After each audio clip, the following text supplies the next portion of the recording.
It is said that when Indians gauge into war, they would try to reconcile with their enemies. And as a sign of reconciliation, the head of the Indians would move forward, put all his weapons on the floor, on the ground, and would say, "Look, my hands are empty."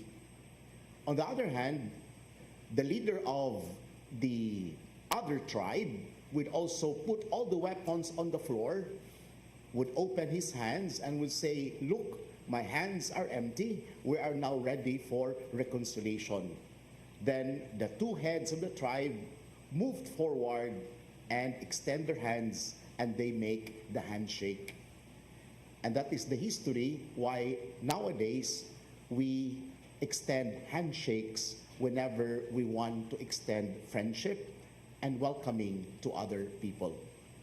In other words, my dear brothers and sisters, gestures of our bodies are very essential.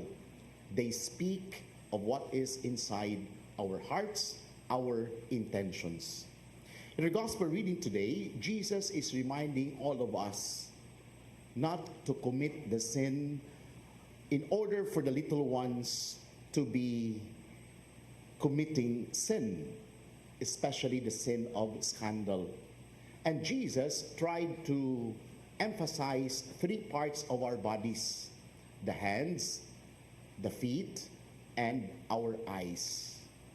For reflection, we ask ourselves first and foremost, how do we use our hands? Jesus is saying us that be sure that our hands should be used in order to transmit love. How do we use our hands? Do we use our hands to transmit love? Do we use our hands to pat the shoulders of brothers and sisters who are losing hope? Do we use our hands in order to extend help? Or on the other hand, do we use our hands in order to commit sin? How many sins are committed through the use of our hands? Number two, all of us do have feet. And the feet that Jesus gave us should be feet in order to bring us closer to other people, to bring us closer to God, to bring us to chapel, to bring us to the church. But how many times using our feet, we are moving away from our brothers and sisters? We try to put a barrier away from them. And number three, how do we use our eyes? Do we use our eyes in order to see the goodness of other people by appreciating them?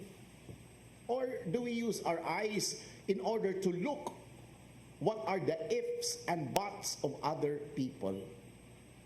Do we use our eyes in order to find mistakes?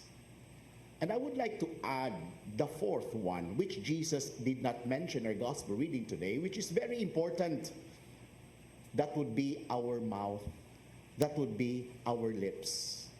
How do we use our lips? Do we use our lips in order to appreciate other people? Do we use our lips in order to say words of appreciation, words of goodness, words of encouragement? Or do we use our lips in order to malign or hurt our brothers and sisters?